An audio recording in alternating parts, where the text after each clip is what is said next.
Hey everybody, hope you're doing great. So we've looked at what it means to have the fruits of the Spirit of love and joy so far. I hope that you and your family have been able to work through some of the idea of these fruits with your family, your friends, and your neighbors. We would love to hear about what you have done. So share those things on the SBC Kids page. We'd love to hear how you're working out the fruits of the Spirit of love and peace with those around you by using the parent handbooks that we're sending home with you guys.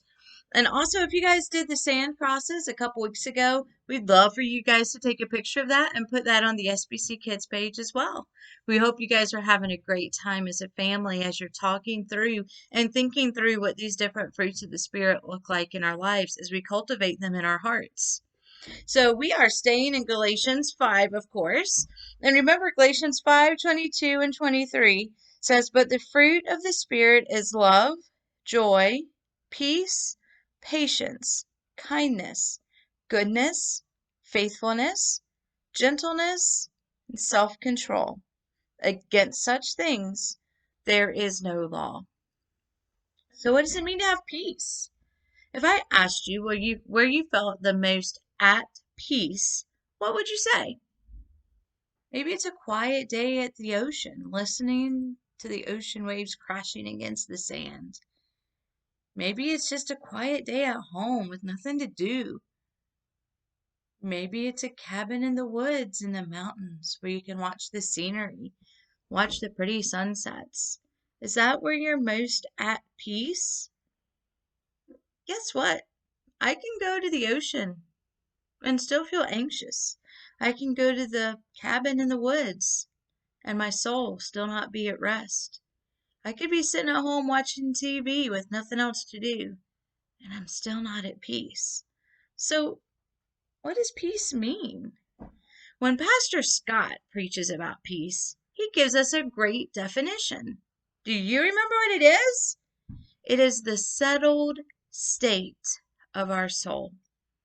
When we face trouble, illness, fear, broken relationships, any trouble in this world, we can still have souls that are settled. We do not have to worry or to fret. Pastor Scott knows that I struggle with fear a lot.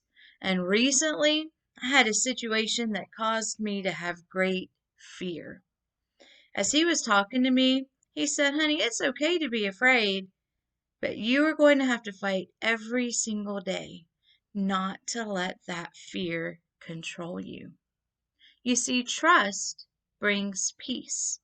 We must trust Jesus when we are afraid. We must trust him and his promises more than we believe the fear that tries to rob us of that peace and that joy. Remember when we talked about the armor of God and we talked about the belt of truth and how we have to speak the truth to ourselves instead of letting the lies and the fear deceive us? We have to remind ourselves who Jesus is. Because first and foremost, peace is found in the person of Jesus Christ. In Isaiah 9:6, we read, "For unto us a child is born, to us a son is given, and the government shall be upon his shoulder, and his name shall be called Wonderful Counselor, Mighty God, Everlasting Father, Prince of Peace." These were names given to Jesus. He is called the Prince of Peace. Jesus is peace, and he brings peace between us and the Father. When we repent of our sin and ask Jesus to forgive us, we become children of God. We no longer have the wrath of God upon us. Instead, because of what Jesus and what he has done, we are at peace with God. No longer enemies, but now children wearing the righteousness of Christ. So peace is found in Jesus. We cannot have peace. We cannot have a settled and secure soul without Jesus. He brings peace between us and the Father, and now we strive to live at peace with everyone around us. In 2 Corinthians 13:11, Paul wrote, "Finally, brothers, rejoice.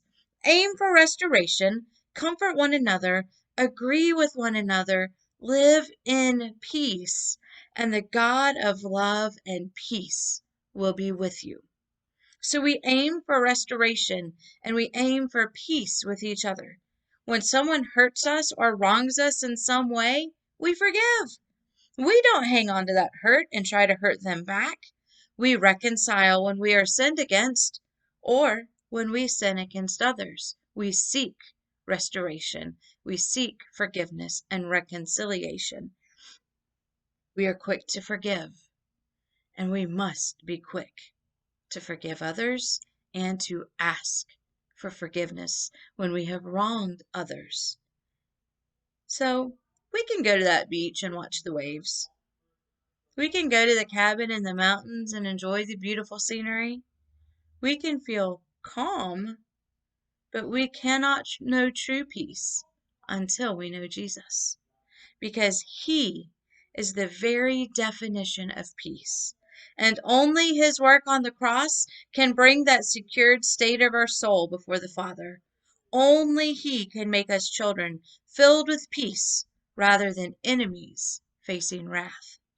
So in the trouble, the fear, the hurts that we face, and the uncertainties of this life, we can be certain, absolutely certain, that our souls are secure, and in that there is peace.